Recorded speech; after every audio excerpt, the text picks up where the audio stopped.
Okay, so here we are towards the end of September. I think it's actually the 30th this morning.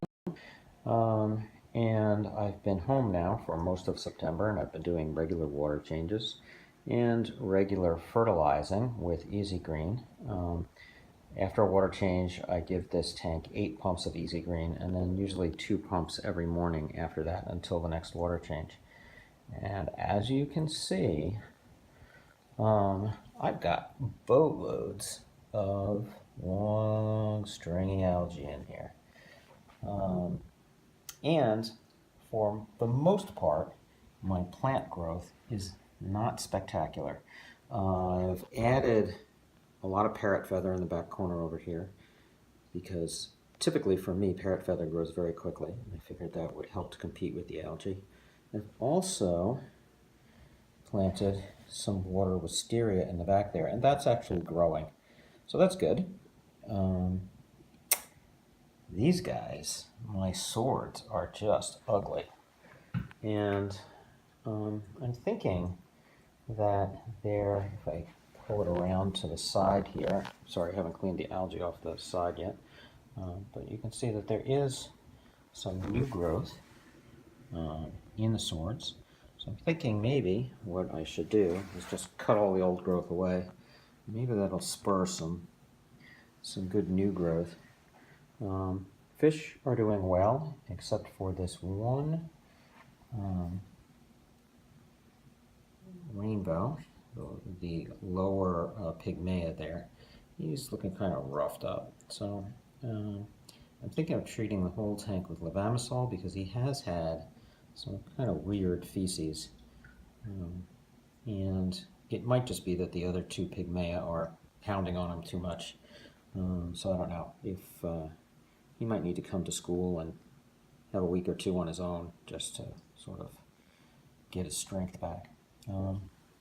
Otherwise, the tank is doing well. I have not been having losses at all. I've brought a couple of my pond fish from the summer in. So there are some small longfin white clouds. And I also have a group of Wallare in here, and don't know where they are right now, but they seem to be doing pretty nicely. There's one of the Daisy's rice fish. Right? Oh, you just see the little blue eye glare.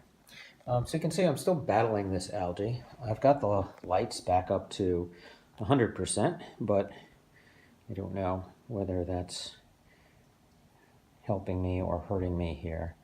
I think a large part of the problem is that this tank gets so much sun during the morning, and it comes right in through the top of the tank, probably around 11, 12 o'clock.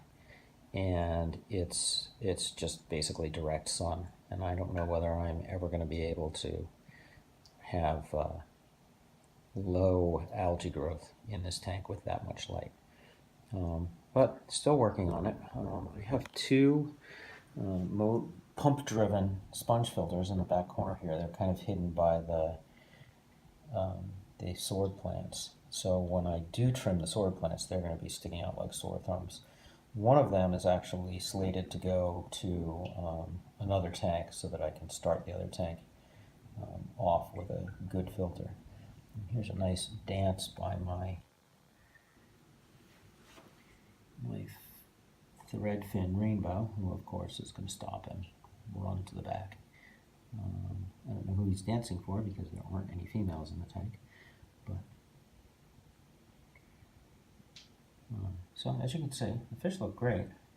I'm going to be taking these Congo tetras to school probably next week because we have a full week of school next week, and I'm going to spawn them in the 30-gallon tank I have at school.